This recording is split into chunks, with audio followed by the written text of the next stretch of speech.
আগস্টের নাটকের মামলায় আমাদের নেতা বিএনপির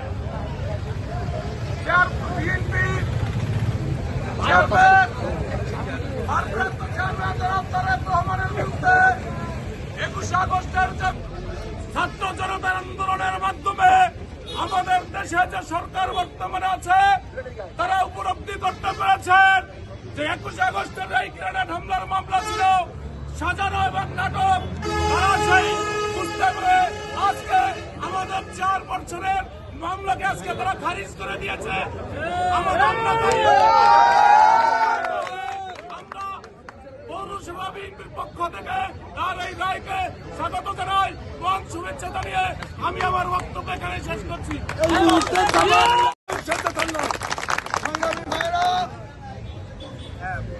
সকলকে আসসালামু আলাইকুম। আজকে আমাদের একটি আনন্দের দিন। এই আনন্দের দিন হলো 5ই আগস্ট। জুলাই থেকে 5ই আগস্ট ছাত্র জনতা এবং বিভিন্ন রাজনৈতিক দলের ফসল দ্বিতীয় স্বাধীনতার পর আপনারা সকলেই জানেন ওই ব্রিটিশ সরকার খুনি শেখ হাসিনার সরকার এই দেশের ন্যায় বিচারকে অন্যায় বিচারে পরিণত করেছিল। দেশের কোন ন্যায় বিচার আমাদের দেশের রাজনৈতিক দল থেকে শুরু করে কোন মানুষ ন্যায় বিচার পায়নি। এই 5 তারিখের দ্বিতীয় স্বাধীনতার পরে যেই সমস্ত সরকারের লেজুর ভিত্তিক করা বিচারপতিরা তারা আজকে পালিয়ে গেছে। তারা বাংলাদেশের বিভিন্ন যে কোর্ট কাছারিতে ছিলেন সেখানে তারা এখন আর নেই, কারণ বাংলাদেশে এখন সত্য প্রতিষ্ঠিত হয়েছে।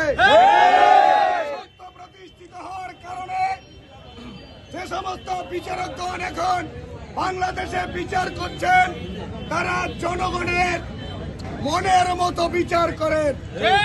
তারা জনগণের মনের কথা জানেন, তারা সত্য কথা জানেন বিধায় আজকে সেই 21শে আগস্ট গ্রেনেড হামলার নাটক মামলার থেকে আমাদের অ্যাক্টিং প্রেসিডেন্ট এবং আগামী দিনের বাংলাদেশের ভবিষ্যৎ দেশনায়ক তারেক রহমান সহ সকল আসামিদেরকে বেকসুর খালাস দিয়ে দিয়েছে।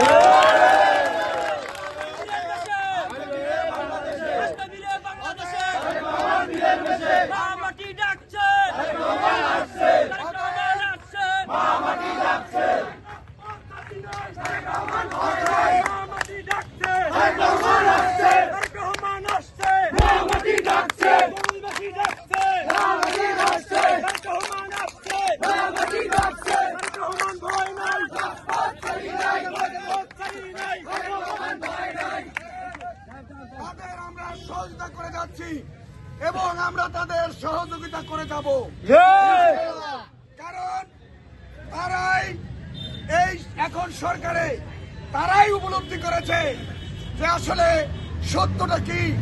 সেই কারণে আজকে বাংলাদেশের সকলে উন্মুক্ত আকাশে আমরা ঘুরে বেড়াতে পারছি। সেই কারণে আজকে তারেক রহমান সহ অন্যান্য সকল নেতারা বেকসুর খালাস পেয়েছে। এই জন্য এই তত্ত্বাবধায়ক সরকার এবং বিচারপতিদেরকে ধন্যবাদ জানিয়ে আমি আমার বক্তব্য শেষ করছি। আল্লাহ হাফেজ। বীর মুক্তিযোদ্ধা সৈয়দ সরওয়ার আলম বিপ্লব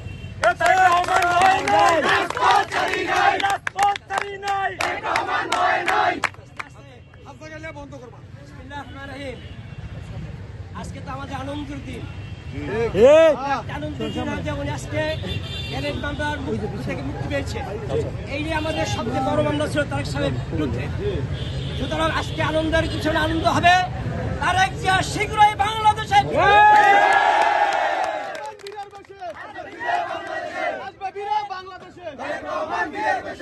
এয়ারপোর্ট থেকে সদরঘাট পর্যন্ত লক্ষ লক্ষ জনতা তারেক রহমানকে থেকে স্বাগত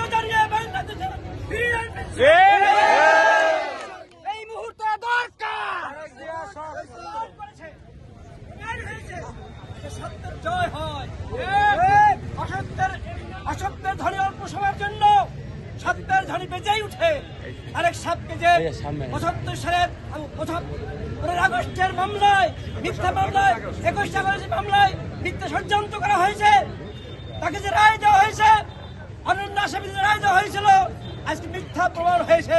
মিথ্যা প্রমাণ দ্বারা ইনশাআল্লাহ আগামী দিনে বাংলাদেশের রাষ্ট্রনায়ক তারেক রহমান দেশে ফিরে এসে এই দেশের এই ক্ষমতার ভার দায়িত্ব গ্রহণ করবে ইনশাআল্লাহ। সজাগ থাকতে হবে, ষড়যন্ত্রের বিরুদ্ধে আমাদের ষড়যন্ত্রের বিরুদ্ধে সজাগ থাকতে হবে, আমাদের নিজেদের মধ্যে ধৈর্য ধারণ করতে হবে, ক্ষমতার জন্য আরো অপেক্ষা করতে হবে, সহ্য করতে হবে, ধৈর্য রাখতে হবে। আজকে তারেক রহমানের এই মুক্তির দ্বারাই এই মামলা খালাস দেয় প্রমাণ হলো যে জাতীয়তাবাদী দল বিএনপি 17 বছর আন্দোলন সংগ্রামে কোনো ব্যর্থ হয় নাই, সব আন্দোলন সব সংগ্রামে সফলতা ছিল। আগামী সবাই মিলে দেশ গড়ি এবং আগামী নির্বাচনে নির্বাচন ঘোষণা হবে। নির্বাচনে আমরা জনগণের পক্ষে সমাজের পক্ষে নির্বাচিত করে এই এলাকার প্রতিনিধি নির্বাচন করে আগামী দিনে আমরা দেশ গড়ার কাজ আমরা করবো। তারেক সাহেবের 31 দফা আমরা বাস্তবায়ন করে ছাড়বো ইনশাআল্লাহ। আজকের এই মিছিলে আনন্দ মিছিল আসার জন্য শুভেচ্ছা ধন্যবাদ জানিয়ে আজকের বক্তব্য শেষ, আজকে এই সভা শেষ, মিছিল শেষ। খোদা হাফেজ বাংলাদেশ।